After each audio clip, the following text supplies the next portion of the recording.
In this video, I'm going to show you how to do YouTube SEO to rank your videos #1 in YouTube search. We've used this exact process to rank #1 for all of the most pivoted keywords in our niche, like SEO, search engine optimization, keyword research, link building, technical SEO, content marketing, internet marketing, online marketing, and the list goes on. And beyond warm and fuzzes, our YouTube search rankings resulted in nearly 1.3 million views last year.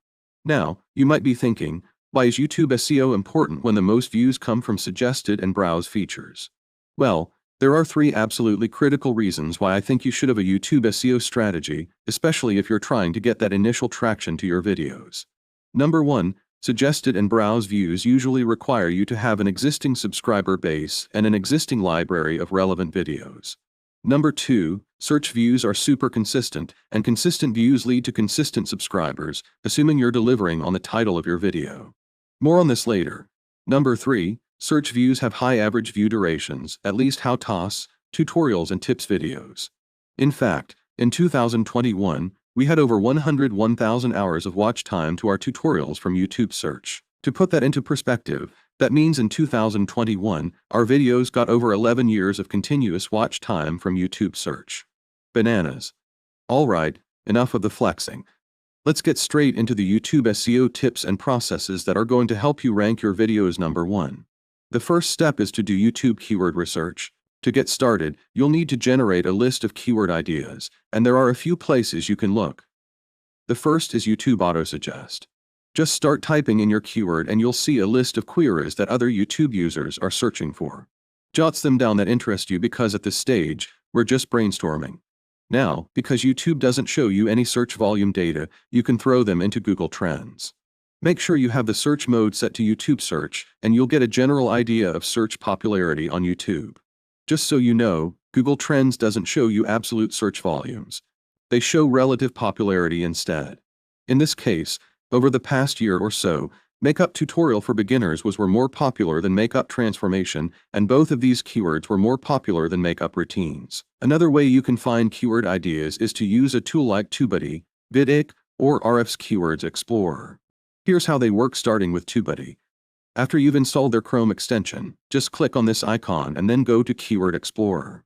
Next, search for a seed keyword, which is just a broad keyword related to your niche like makeup. Right away, they'll give you scoring metrics, the number of videos in the search results, and the estimated monthly search volume. Hit the Video Topics tab to see more keyword ideas. Now, personally, I don't trust their search volume estimations because I've compared a bunch of keywords that our channel's videos have consistently ranked for, and TubeBuddy's estimations were quite a bit off. More on this in a bit. Now, if you're going to use this tool, then I'd focus just on the Video Topics tab to come up with some keyword ideas. The second YouTube keyword research tool is vidIQ. To get started, log into your vidIQ account and hit Keywords in the menu. Then, just like last time, type in a seed keyword and run the search. You'll see significantly more keyword ideas than the other 2 tools I mentioned. Again, I don't trust their search volume estimations for the same reason as TubeBuddy, but you should be able to find some interesting topics worth creating videos on if topic generation is your goal. Finally is Ahrefs Keywords Explorer. To select YouTube as a search engine, enter your seed keyword and run the search. Right away, you'll see the search volume for your target country, the estimated number of clicks to videos, and the global search volume broken down by country. And as far as I know, Ahrefs is the only tool that shows you country-specific YouTube search data. Now, to see keyword ideas, just go to the Matching Terms report.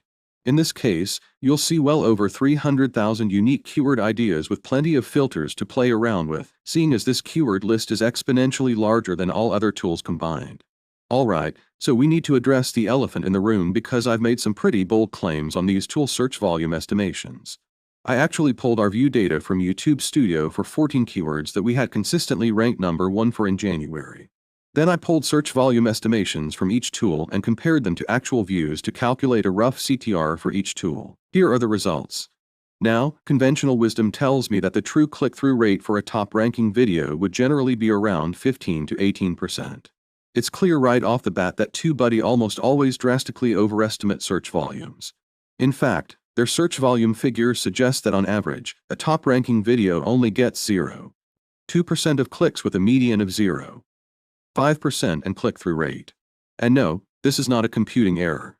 Vidic was slightly better, but still their volumes are drastically overestimated, too. On average, their search volume suggests a 0.63% average CTR to top-ranking videos for our keywords, and the median was at 0.53%. It's worth noting that the spread between their average and median CTRs was the closest of the three tools.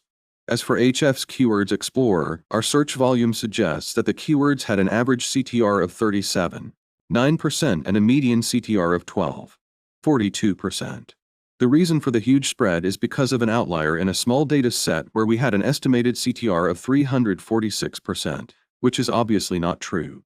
Bottom line, no keyword research tool is perfect, so it's important you use the search volumes for what they are, estimations. I won't go deeper into YouTube keyword research because we have a full tutorial on that, which I'll link up in the description. Alright, next up, you need to choose a topic you want to go after, and you should have brainstormed a keyword list from the last step. Now, what you want to do is search for the keyword in YouTube search while you're in private browsing mode. Then look for two things in the top 3 videos. Number 1, try and identify the format of the video.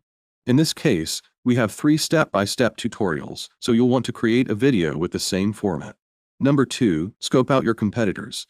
Now, generally speaking, you'll want to look at the size of the channel and their topical authority. For the query makeup tutorial for beginners, you'll see that the top 3 channels all have over 1 million subscribers. Now, this doesn't mean that you can't compete, but if your channel has 100 subscribers, it'll be a David and Goliath story if you can outrank them. As for topical authority, just dig through their channels to see if most of their content is on the same topic. In this case, all 3 channels are mostly about makeup or a mix of makeup, beauty, and fashion. Again, if you're a small channel, I wouldn't try and compete for this keyword at this point. Instead, I just rinse and repeat these steps until you find a topic that's more realistic to rank for. Alright, so after you've chosen a topic to create a video around, it's time to move on to the next step, which is to create a high-performing video. By high-performing, I'm referring to a video that will have a high retention, high average view, high CTR. A big ask, but let me show you how to do that. For educational type content, which is the bread and butter of YouTube SEO, you want to script your content. Reason being, people's attention spans are short. If you're going off on tangents, you're going to lose the high retention and high average view durations. Now, as for the structure of your script, let's keep things simple and talk about them as they come. The intro, the body, and then the outro. For the intro, you'll want to keep it short and sweet and grab the attention of your viewers. You want to give them a reason to keep watching. For example, in this video's intro, I showed you that we ranked number 1 for the most pivoted keywords in our niche and showed you proof of our traffic. That's probably something that a viewer searching for a YouTube SEO tutorial would want to learn, too. As for the actual body of your content, this is where you need to deliver on your title and intro. There are 2 things you should master, the technical aspects and the engagement factors. Let's talk about the technical stuff first. Throughout your video, you'll want to say your target keyword and related entities to your topic. In fact, Google has officially said that they extract audio from the video file to understand what words are being spoken. That's probably why all of your videos, at least in English, are automatically transcribed when you upload a video. Now, much of this should come naturally because they'll need to be mentioned in a comprehensive tutorial. There's no need to stuff in a bunch of related keywords just for the sake of it. Now, in that same statement from Google, they said they extract visual information such as objects, animations, or motions. This means that you should show matching visuals on, if applicable. For example, if you're making a video on making a perfect cup of coffee, you might say, heat your kettle to 185 degrees Fahrenheit and show a matching visual. Now, if you're in a